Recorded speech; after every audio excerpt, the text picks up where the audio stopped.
Tapi bila dah dicedok, disauk ikan tu ke udang tu ke ketam tu ke, lepas tu dia kira dia tak bagi tahu siap-siap kepada pengunjung tu berapa total harga. Sebab kita kena ingat, pengunjung-pengunjung yang datang ke restoran bukan semuanya berkemampuan. Assalamualaikum warahmatullahi wabarakatuh. Bismillahirrahmanirrahim. Alhamdulillahirabbil alamin. Wassalatu wassalamu ala Rasulillah wa ala alihi wa sahbihi ajma'in. Qala rabbi shrah li sadri wa yassir li amri wahlul 'uqdatam min lisani yafqahu qawli, amma ba'du. Alhamdulillah, syukur dan puji dipanjatkan ke hadrat Allah Subhanahu wa taala. Dengan izin, ketentuan dan kasih sayang Allah, dapatlah sama-sama kita bertemu pada kesempatan video pada kali ini. Terima kasih saya nak ucapkan pada semua rakan-rakan penonton, ribuan di luar sana yang senantiasa mengikuti update-update terkini saya, video-video yang saya kongsikan berkenaan dengan isu semasa. Dan saya senantiasa mendoakan moga semua rakan-rakan penonton, moga Allah kurniakan kebaikan yang banyak, rezeki melimpah ruah dan juga berkat mengiringi hidup kalian dan kita semua. Amin amin ya rabbal alamin, insya-Allah.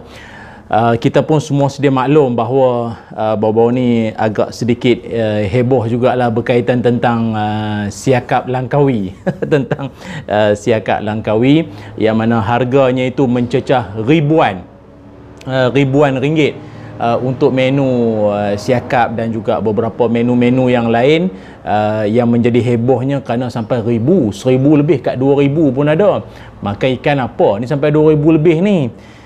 Saya sebenarnya nak berkongsi dengan penonton semua, tak kisahlah isunya berkait tentang siakap ke, patin ke, udang galah ke, apa sahajalah. Tapi semua benda ini adalah satu perkara yang saya nak kongsikan pada penonton semua supaya kita beringat, supaya kita faham tentang perkara yang akan saya bagi tahu ni, iaitu yang pertama sekali iaitu buat para peniaga di luar sana. Saya faham, saya percaya bahawa ada setengah di kalangan peniaga-peniaga di luar sana, termasuklah juga di Langkawi pun, ada yang bersifat bila pelanggan sampai saja, dia jelaskan dulu, dia terangkan dulu, dia tunjuk menu, dia tunjuk harga-harga, semua dia bagi tahu dah. Berapa ini ikut gram, ikut kilogram, semua dia dah bagi tahu dah. Dia dah habaq siap dah. Maknanya kadang tu siap dia bagi tahu dengan sekali dengan masak lagi. Kalau nak makan yang ikan dalam sangka, ada harga dia. Nak makan ikan yang frozen pun ada harga dia. Siap dengan masak, berapa harga dia. Ini semua dia perjelaskan dah. Maknanya itu terang. Siap dengan nasi putih berapa, siap dengan air berapa, untuk buat berapa orang makan, ini harga dia. Maknanya peniaga macam ni jelas, terang, dia bagi tahu siap-siap dah. Barulah pengguna ataupun pengunjung-pengunjung dapat buat pilihan. Dia tahu dah. Jadi dia boleh ikutlah bajet dia berapa. Mungkin bajet dia tak sampai setahap itu. Jadi dah lalang berhenti dekat restoran terapung macam ni, baik kita minum je lah, tak pun makan nasi putih dengan tom yam campur ke, dengan yang biasa simple-simple. Sebab ada orang kadang dia teringin nak makan dengan berlatar belakangkan laut, air laut yang cantik, lepas tu terapung pula, lepas tu ambil gambar.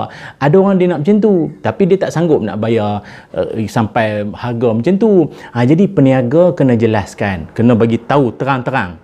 Dan ada peniaga yang buat macam tu, tahniah kita ucapkan. Yang kita nak tegur di sini adalah sikap sebahagian peniaga yang dia tak clear, dia tak jelaskan kepada pengunjung-pengunjung, yang bila sampai saja, ataupun mungkin dia letaklah harga tu berapa harga untuk berapa gram, ikan ni berapa harga dia, ketam berapa harga dia.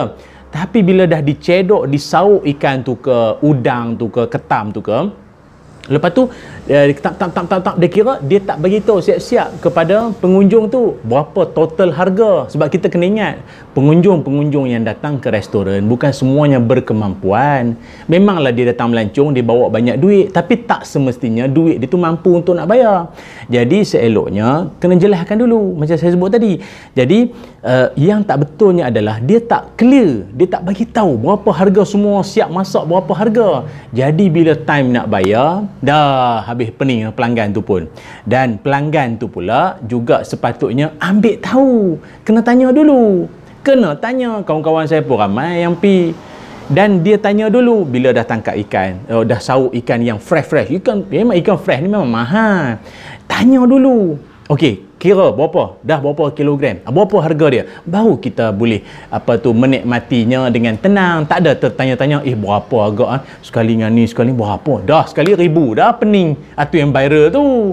Jadi saya sarankan baik pelanggan, baik pengunjung yang nak datang untuk nak menikmati juadah makan tengah hari yang macam tu, memastikan dulu harga tu berkemampuan ataupun tidak kita nak makan di situ. Dan peniaga pun kena jelaskan supaya kita nak sifat kejujuran ni merupakan pakaian orang beriman, orang bertakwa. Dan dalam kita tengok dalam Quran sendiri pun Allah Subhanahu Wa Taala menyebutkan antara ciri-ciri tanda-tanda orang yang layak masuk dalam syurga Firdaus, dapat masuk syurga tertinggi ni, siapa golongannya? Dalam Quran Allah Taala berfirman ada 5 golongan layak masuk dalam syurga tahap paling tinggi sekali. Antara golongan-golongan tersebut siapa dia? Pertama sekali, orang yang khusyuk dalam solat. Yang kedua, orang yang menjauhkan diri dia daripada perkara yang sia-sia. Yang ketiganya adalah orang yang bayar zakat. Yang keempat, orang yang menjaga kehormatan diri dia, menjaga maruah diri dia. Dan yang kelimanya adalah orang yang ini, walladzina hum li amanatihim wa ahdihim ra'un, dan mereka yang menjaga amanah dan janjinya. Sadaqallahul azim. Orang yang jaga amanah dan juga janjinya. Orang macam ni yang akan dapat layak masuk dalam syurga paling tinggi kalau dia ada sifat jujur. Boleh rujuk dalam surah Al-Mu'minun ayat 1 sampai ayat 10. Sebab itu peniaga-peniaga di luar sana kita faham sangat sejak daripada penularan wabak COVID-19, ramai yang terkesan, ramai yang terjejas.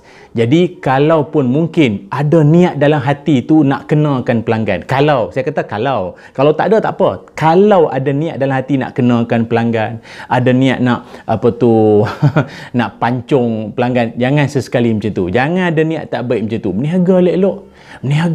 Berniaga, niat kita ni nak cari rezeki, dan juga rezeki tu bukan setakat halal lagi berkat, kita nak berzakat. Sebab itu saya selalu di mana-mana pun saya sangat-sangat sarankan penonton-penonton supaya kita support bisnes orang Islam. Ya, saya faham walaupun kadang-kadang ada setengah-setengah kedai lain harga dia agak sikit mahal berbanding kedai-kedai yang biasa ni. Tapi walaupun dia ada sikit mahal sekalipun, tak apalah, beli dengan orang Islam, kita support orang Islam. Dia bayar zakat, dia bersedekah. Kan tak seronok ke kita menjadi sebahagian pada penyumbang dia untuk dia bayar zakat. Kalau pada orang yang bukan Islam, dia tak bayar zakat walaupun murah sekalipun. Jadi kita nak support. Cumanya peniaga-peniaga pula, bila kita dah bagi sokongan, kita nak bagi support pada dia untuk dia majukan perniagaan dia, maka jangan sesekali ambil kesempatan. Berniaga elok-elok, peniaga yang baik, peniaga yang jujur, lagi amanah ini besar fadilatnya di sisi Allah Subhanahu Wa Taala. Ada sebuah hadis Nabi SAW bersabda, At-tajiru saduqul amin ma'an nabiyyin was-siddiqin wasyuhada. Nabi SAW bersabda, peniaga yang jujur dan amanah akan dibangkitkan, akan bersama para nabi, orang yang jujur dan orang yang syahid. Ini dalam hadis Nabi SAW sabda, riwayat Imam At-Tirmizi. Dalam hadis yang lain juga Nabi menyebutkan, inna tujara yub'athuna yaumal qiyamah fujaran. Kata Nabi, sesungguhnya para peniaga akan dibangkitkan pada hari kiamat dalam keadaan yang berdosa, illa manittaqallah wa barra wa sadaqa, kecuali orang yang bertakwa kepada Allah, berbuat baik dan juga jujur. Maknanya peniaga-peniaga yang bertakwa, peniaga-peniaga yang baik dan jujur, maka mereka ini akan dikecualikan daripada dibangkitkan dalam keadaan berdosa kelak nanti di hari kiamat. Riwayat Imam At-Tirmizi. Jadi rakan-rakan penonton yang dirahmati Allah sekalian, ingat, lepas ni nak melancong, nak berjalan mana sekalipun, kita ada hak untuk memilih. Kalau rasa ini harga yang mungkin tak sesuai, tak mampu dengan kita, tak payah, tinggal pergi kedai lain sudah. Kan? Dan kalau nak makan di situ juga, seeloknya kita siasat dulu, kaji dulu, tanya dulu, dan kita terperinci. Dapatkan dulu resit dulu, tengok dulu. Ini dah makan siap semua baru tunjuk resit. Macam mana? Kan? Tengok dulu berapa harga keseluruhan yang kita akan bayar. Kita yang nak bayar nanti ni. Kena ambil tahu dulu. Barulah tidak wujudnya suasana yang tak seronok.